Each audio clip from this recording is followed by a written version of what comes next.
Hey, Radiance here. Let me share a setup for displaying live product features on the landing page so you can get interesting bits for your React project. You can find both the demo and the components in the description. Here we have a few slices that show a preview of the feature on one side and information on another.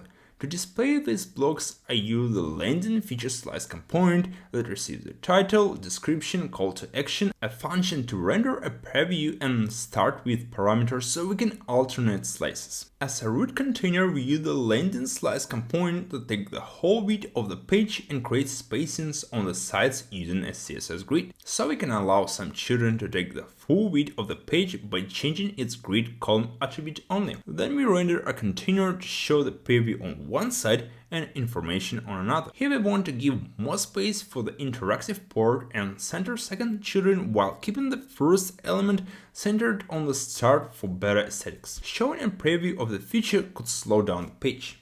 We don't want that because it will lower our score at Google PageSpeed and sites, and it would lead to less traffic through SEO. It is good to have Intersection Observer API so we can skip rendering of the preview while it is far from appearing on the view. These features require context about the user to work well. And here comes the beauty of React Context, where we can have different providers for specific situations. I use the useState provider for signed-in user.